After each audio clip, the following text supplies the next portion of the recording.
Well, welcome everybody to the podcast Learn Biz, the small business growth podcast, where we talk about all things small business, try and teach you how to maximize the success of your small business.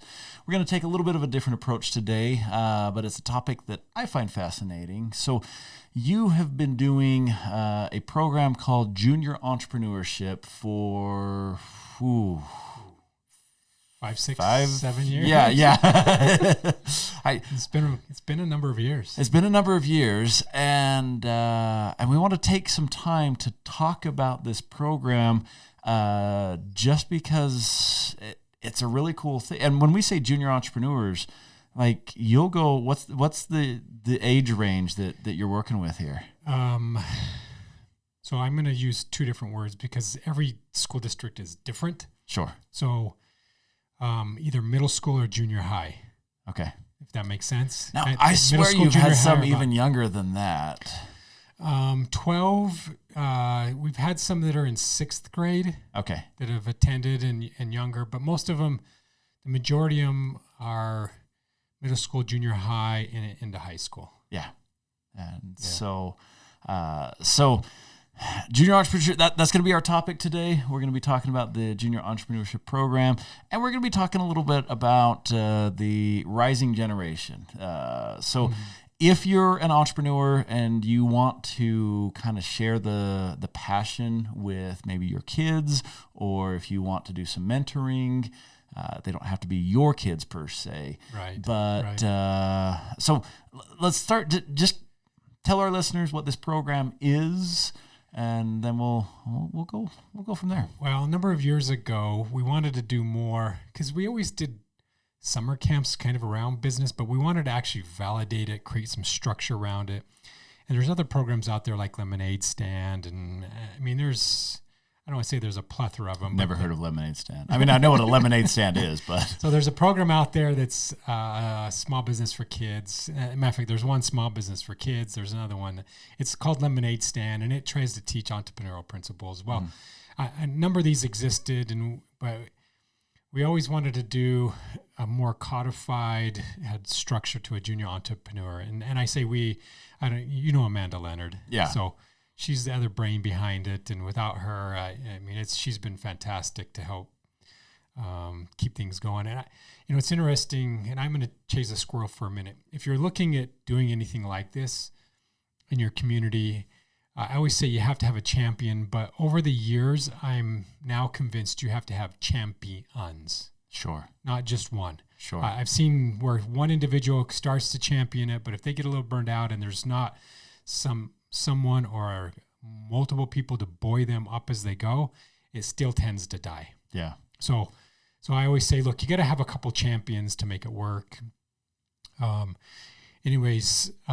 worked with Amanda, created a bunch of content. She was kind enough to structure it into a book. We call it Bright Ideas or Junior Entrepreneur. The book that she titled is Bright Ideas, because she pulled all that content together and structured it. I says, look, everything you do, make sure that we can trademark it and do other things. So you're getting credit for what you do, right? Mm-hmm. And so she's pulled that together. So the first year that we did it, I think, and it's funny because it's grown in different ways every year. Mm-hmm. The first year we had about 60 kids. Okay. And, varying degrees. And in the first year, we learned that we needed to fracture younger kids from the older kids. Okay. Right? That was the first thing that we learned that year. Anyways, at the end of the Junior Entrepreneur, we always did kind of a little, I don't want to say Shark Tank, because in the beginning it wasn't a Shark Tank, but we did try to help reward them. And we worked with the counties and the cities so that when they have their city days or, their county fair, that we negotiated it so that they could have free booth space to sell whatever their products were, which is super cool. And then we put all those junior entrepreneurs together. And it's crazy. When you put a bunch of junior entrepreneurs together at a city event or a county fair, they make a lot of money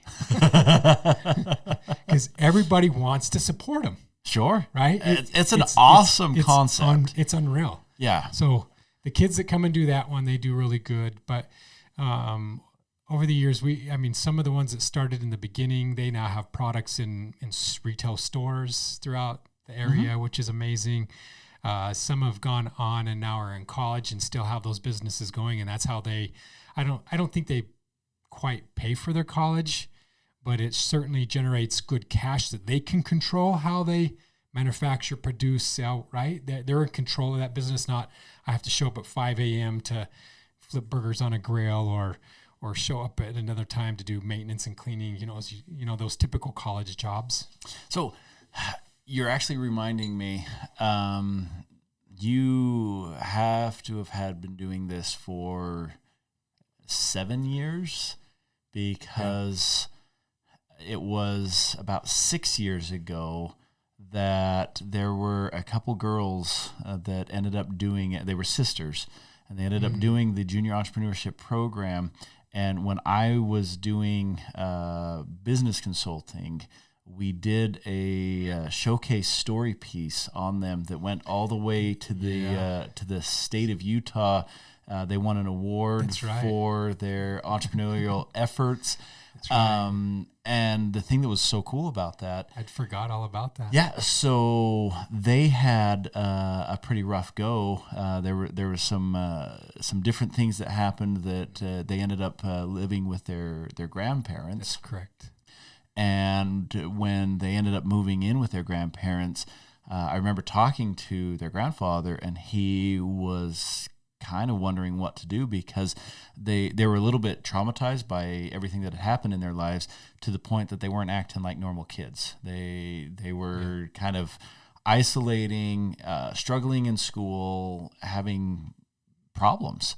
And he was trying to think of different ways to reach out and help them. And anyway, they got so engaged with this, and I don't even remember what their business was. They manufactured, and when I say manufactured, it's at a kid level, but... Yeah, they have done a number of things over the years now. So they've been in the program about 4 or 5 years. I believe it, yeah. And they tweaked what they were doing each time based off of the results from the previous year. Yeah. Which is what you want to see, right? Yeah, I was going to say 4 or 5 years from now, I'm going to be going to them to get a business loan.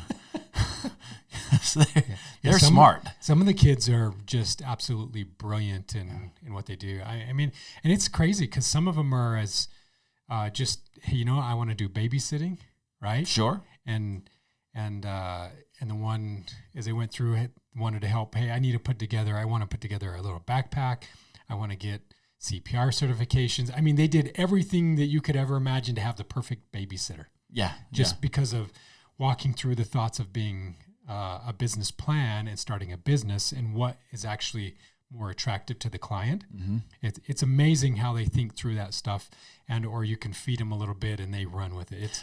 And that's the thing with these two girls. I remember that when they started thinking entrepreneurially, then all of a sudden they had a passion for life. Their schoolwork improved, and it was so cool to see that. And so you've asked me over the years. I get to judge. I've even presented to them. So in fact, there is we recorded one of my presentations for the Junior Entrepreneur, and that's in the podcast. Yeah, a couple years ago. And so that's you got to go to the archives, because that's back when we were Marketing Management Money. But there's a live recording of that. But it's been a fun ride, and so when I've had the opportunity to get to judge, I look at some of these kids, and I'll tell you. So I did professional business consulting for well over a decade, and their business plans are as thought out as adults. And sometimes better, because they're more coachable. Oh yeah, right. There's no pride or I know what I'm doing.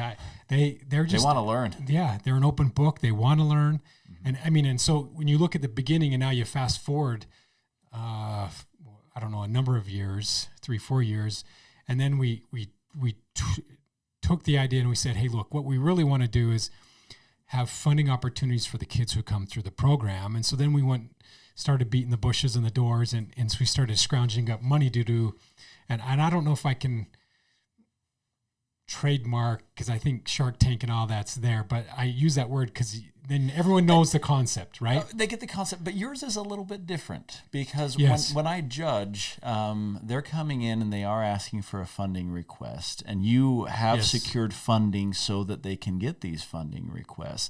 But it's not like the Shark Tank model is, hey, I'm going to take a piece of ownership of your company. We're going Right. to take it all the way.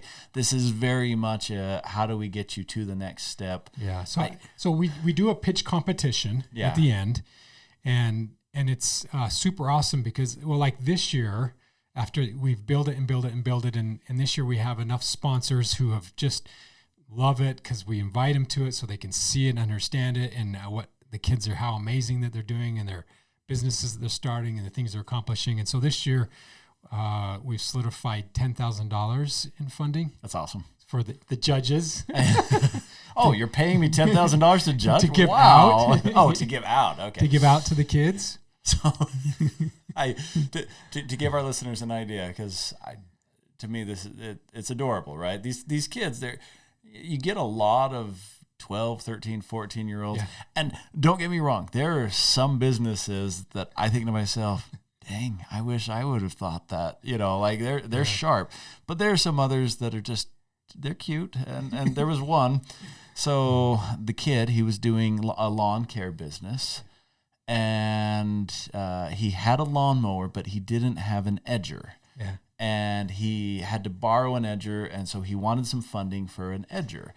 And the judges all thought, well, yeah, if you're going to do a lawn care business, you need to have an edger, and so that seems like a good funding request. But he actually, so he put a funding request, and he said that he needed a four-wheeler. Yes. Because he didn't have a driver's license, Yeah. but he could drive his four-wheeler and then he needed a trailer to hook up to the four-wheeler so he could put the lawnmower in the trailer to drive his four-wheeler. And we're like, yeah, I don't think we're going to fund you $20,000 to get this. But his thought of how to make it grow is amazing. Yeah. So last, matter of fact, he Is he still going strong? yes, going strong. Okay, He's okay. actually doing in this year again, and he'll be doing the pitch for some additional stuff. But Did he stay with lawn care? Yeah, he stayed with lawn care. Okay. It's crazy that as we've worked with him, he's isolated. He knows his target market to a T because of who most of his clienteles represent. Yeah. And so he knows exactly to a T, which makes it easier when now you want to pin down marketing and things. But so he did, I think, just shy of $1,500 last summer of mowing lawns at $20 a lawn or whatever it is. Yeah. Right? That's great. So he did fantastic. And well, okay, so let's put this into perspective here for a second, because I do believe that the judges awarded him $200 or something for that edger. Yes. Okay, so he got He's 14, by the way. Right. now. Okay, so he got, we'll call it, I'm doing the air quotes here if you're listening to this. He got a business loan for $200, and then he got a return on investment of $1,500 in revenue. Yeah. One of the things, a principle that I always like to teach in business is all you have to do is add zeros because the concepts are the same. And so if you want to say, okay, let's put a couple zeros behind that $200, and let's say that for that $200, if I add a zero, that's $2,000. If I add two zeros, that's $20,000. If he would have gotten a $20,000 loan, and then you take the $1,500 and you put two zeros behind that, what would that be? $150,000. Yeah. And think about that. If I was an entrepreneur and with a $20,000 business loan, I could generate revenues the next year of $150,000, that's a solid business. Yeah. And that's the way I look at entrepreneurship is I say, okay, yeah, he's 14 years old, but as he gets older, he's just going to add zeros behind that. But he understands how to turn the money, how to make the money grow. And I say my argument is always that I would love to see all these kids have some type of business that when they go off to college, they can make income from it on their own schedule that works around what they want to do for college, right? Because we always encourage everyone to get as much education as possible. Depending on the fields they're going into, that's a little bit different, right? Yeah. But it's sure nice when you're going to school unless you're in an apprenticeship program, that you know how to make money and you can control that. Yeah. Yeah. Well, and I appreciate that more and more organizations are understanding this. So I actually just got booked in a month. I'm going to be doing a training for juniors and seniors in high school. And it's going to be a 4-hour training that, that I'll be doing as a live training for them. It's great. I love opening the eyes to some of these kids that realize, especially if you're working with a kid who thinks, oh, I'm no good at school, I don't understand this kind of stuff, but they have a different mindset. They're very creative or they're very hands-on. You can be extraordinarily successful in a non-scholastic way, non-academic way. Yeah. And I love it. I think it's brilliant. So anyways, we teach them business principles. We walk through the marketing, which we use you a lot for the marketing type stuff. And years, well, you know this one. In years, some judges we have present, and the years that you present, we don't let you judge, so that we don't have the biases there. In years that we don't use you, then we ask you to help judge, so that we do that one. We pick different business people to judge, but it's we walk them through some financials. Target markets, of course, their goals. We want them to have some long-term goals, short-term goals. We teach them presenting skills because a lot of them, if they're at a booth, you have to be able to talk to strangers. So we teach them some sales tactics. I call it marketing manipulation, sales tactics, right? And how to work with people as they're coming by to make better connections, because if they feel there's a relationship of trust, they're more likely to do business with you. So we just go through the whole gamut, and then just about a week before the pitch, we have them, as many that want to come in, we have them come in and do their pitch. So we work with them to clean that up. So when they come into the Sharks, they do it. It's the best is just watching them present when they do that pitch to those, the stakeholders. The first year that I judged, I was blown away. I kind of had this stereotype in my mind of I was just going to show up and it's going to be a bunch of cute little kids and you pat them on the head. And when you told me, you're like, hey, you're giving away, and I think it was something like the max award that any one kid could get was $500. And it was a pot of money, several $1,000s. And, and kind of the goal was to say, look, we've already, as a team, you guys had sort of vetted them and helped them to understand what they could and should be pitching for, what would actually help grow their business.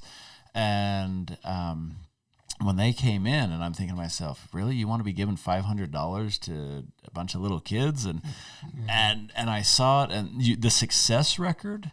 Because in business, you got to be willing to take some risks, and not everything is going to pan out perfectly. But your guys' success record of people that have stuck with it, that have grown their businesses, you're very high percentage. I mean, I don't know because I'm not directly involved, but from my perspective, it looks like you're hitting 80% plus of kids that are, using that money, growing that business. So this year we've had enough who have grown enough from just the fairs that the concern is all right, have they done market saturation because of the area?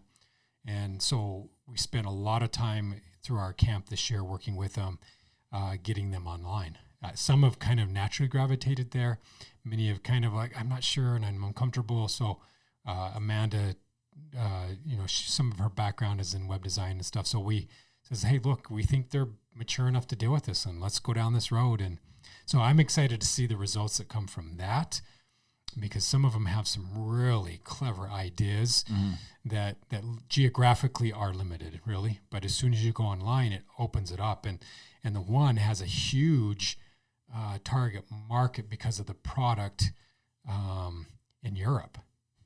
Really? Yes. So they're already doing international business. A little bit, but they're really not online because they've kind of dragged their feet. And anyways, it's interesting that, and another one has done well enough that the mom says, look, we can't put you online because you don't have time. Right? I'm like, no.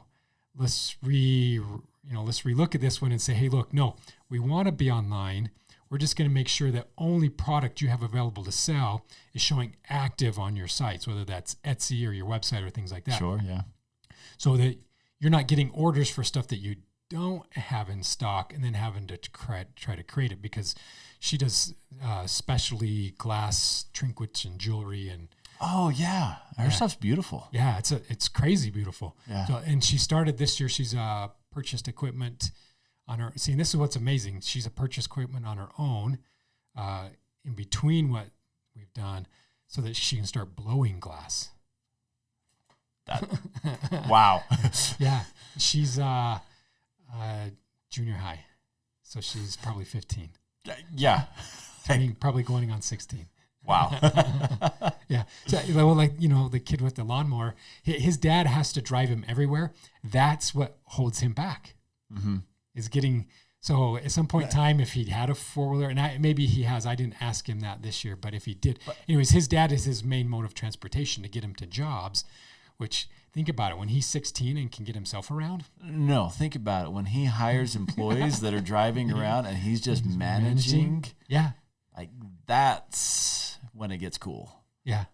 So they're going to get there. Anyway, it is just a blast of a program. You know that. We have people ask us all the time, hey, what are you doing? How are you doing it? Can you share your material? We're an open book. We share everything. We'd love to see more junior entrepreneurs, regardless of where you're at. We don't see it as competition in any way. So we share everything we have with everything. Matter of fact, 2 years ago, USU Extension, through their 4-H program, took a lot of our material. We shared it openly. They've created some material from it that they're moving forward, and they've moved it to be a little bit more complex than what we do, because their main focus was high school kids. Sure. And we have younger to high school kids, and like this year, we broke it between younger and older after that first couple of years, because we noticed the difference in maturity, and we had to have a different focus to get them through some stuff. But it's amazing. Yeah. So we run 2 different camps now, one for the younger, one for the older. Was it 2 times? So it's about 8 to 10 hours. We run it for a couple different nights. Yeah. Yeah. And then of course the pitch. Well, then can I be so bold as to say, if someone wants this material, Ethan at learnbiz.co, please. And just reach out. Well, we're even going to leave it at that. I'm not even going to throw in any of my, just go straight to Ethan at learnbiz.co. And Amanda and I would be happy to talk with you, share anything you want. We've over the years just collected so much stuff as we've tried to build it and make it better. We have, our funding streams on how we find the funding for the money that they give out during the pitch might be different in your area. I don't know how to best help with that one, but I'll share who we're working with and where we get it from. And right. And a lot of times we have those stakeholders as at least one of the judges. Honestly, once you have a proven model, there's always banks, even credit unions to some degree, that they've got a pool of money. You got some economic development offices that have funding, resources. You've got universities that have an entrepreneurial arm, or like you said, the 4-H program that have kind of a community outreach arm. So there's a lot. I could see a chamber of commerce wanting to sponsor something like this. So there are a lot of things that I think people could reach out to, and honestly, even some businesses, some nice established businesses that just would love to give back. Yeah. And so if you're thinking about it, even if you're a business owner and say this would be amazing for our community, it's well worth your time. I'm telling you, you will not be disappointed with what you find in the junior entrepreneurs and their ideas and their cleverness. And it's, I always argue that from this experience that we do every year, we're in good hands with the generations coming up. Yeah. So it really is good for me as an individual to see it as well. Oh, did you always get, like, when you get into junior entrepreneur mode, and I ask you for stuff, like I'm always second place. Like, well, okay, I mean, I might get that to you, Ryan, but I got to take care of you. I know where your passion is. Yeah, I love it. Absolutely, I love it. It's fun. It is a little bit of work every year, but it's so worth it. Cool. Well, thank you so much for tuning in. This has been another episode of Learn Biz, the podcast, Growth Small Business. And so hopefully you enjoyed that, and we will catch you next time. Thanks, everybody.